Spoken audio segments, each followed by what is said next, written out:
Espaçonave Terra. Versão e distribuição Sinapse.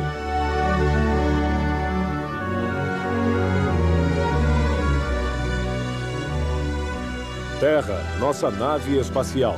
Bem-vindo a bordo para esta viagem de 1 ano em torno do Sol. Esta semana ocorre o equinócio, o início da primavera.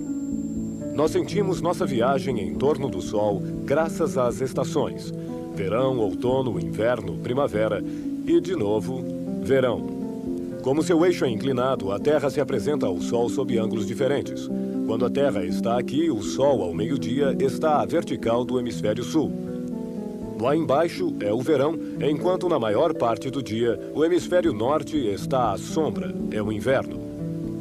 Depois, à medida que a Terra avança em sua órbita, a linha onde o Sol tapa a vertical sobe na direção do Equador. O equinócio é o dia em que o Sol está à vertical do Equador. O norte e o sul aproveitam isso igualmente. No hemisfério norte, a primavera começa. Como a Terra continua sua viagem, a linha onde o Sol tapa a vertical continua subindo na direção norte e lá, nos meses de junho e julho, o hemisfério norte terá girado na direção do Sol e os raios chegarão a nós sob um ângulo mais direto. Será verão e fará calor. Depois, nossa viagem continuará. O Sol descerá de novo na direção do Equador, cruzando-o no equinócio de outono de 23 de setembro, desta vez para retornar sobre o Equador. Será inverno. Mas, neste momento, o Sol está sobre o Equador.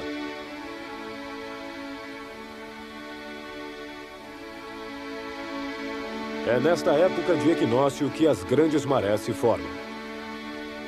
A atração da Lua atrai a água dos oceanos. Se a Lua está em condição de meia-lua, esta força de atração age nesta direção, enquanto a atração do Sol age em outra direção. Estas duas forças divergentes provocam pequenas marés apenas. Em compensação, se a Lua está alinhada com o Sol, suas forças de atração se adicionam, se conjugam e provocam marés mais fortes. No dia do equinócio, o Sol, totalmente à vertical em relação ao Equador, vem somar sua força de atração à força centrífuga da Terra, e é assim que as grandes marés de equinócio se formam.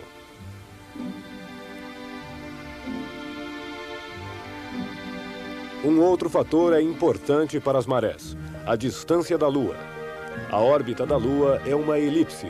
Às vezes a Lua está longe, às vezes está perto. Quanto mais próxima a Lua estiver, mais forte será a maré.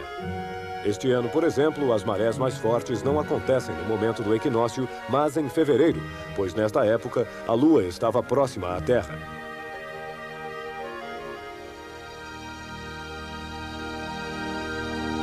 Olhando para o Sol no ponto equinócio, no dia da primavera, vemos que ele aparece em frente à constelação de Peixes.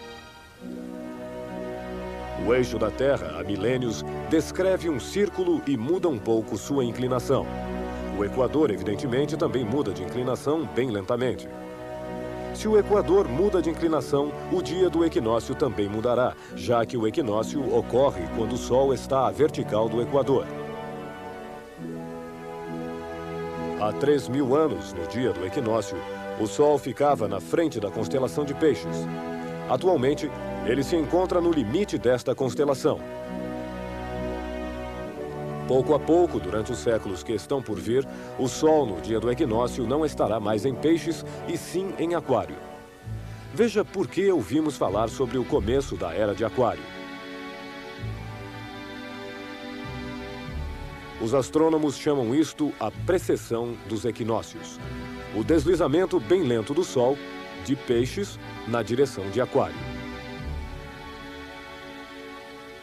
Quando falamos de Peixes e de Aquário, nos referimos às constelações, os grupos de estrelas, não aos signos astrológicos.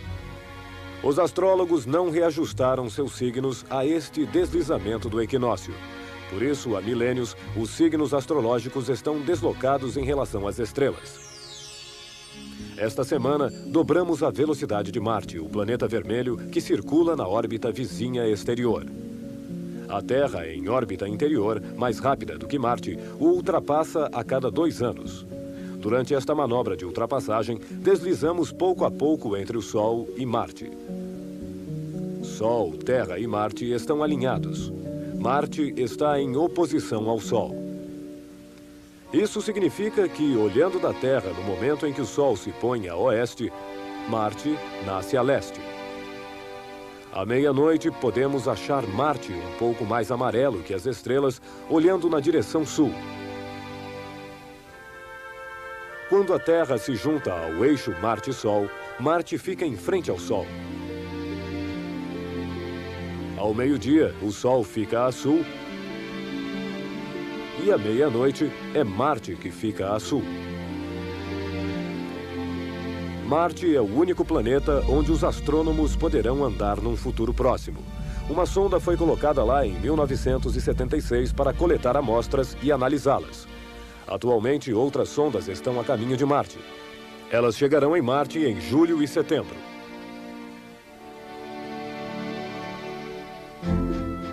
Este fim de semana, para localizar Marte entre as estrelas, vai ser fácil. Marte estará bem ao lado da Lua.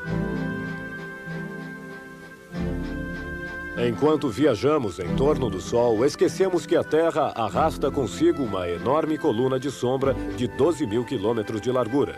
No entanto, deveríamos nos lembrar disto, pois toda noite, quando o Sol se põe, entramos nesta sombra para nela passar a noite. Este fim de semana, na noite de domingo para segunda, será lua cheia. E graças a um eclipse lunar, nós podemos ver a sombra da Terra. Ela vai se projetar sobre a Lua e a obscurecerá.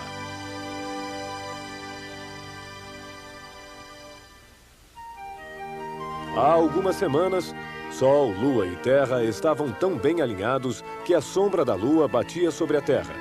Era o eclipse do Sol que você pôde ver aqui nesta tela. A zona de eclipse total é muito estreita e ele só dura alguns minutos. Após este eclipse solar, a Lua percorreu metade de sua órbita em torno da Terra. Domingo à noite, a Lua se encontrará exatamente na frente do Sol e mergulhará na sombra da Terra. A sombra da Terra é maior do que a da Lua, portanto, o eclipse dura 2 horas. Toda a metade-noite da Terra poderá aproveitar o eclipse lunar segunda-feira às 5 da manhã.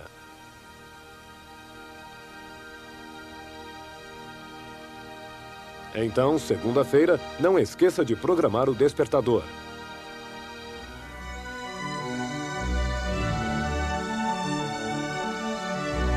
Até o próximo programa. Todos em órbita.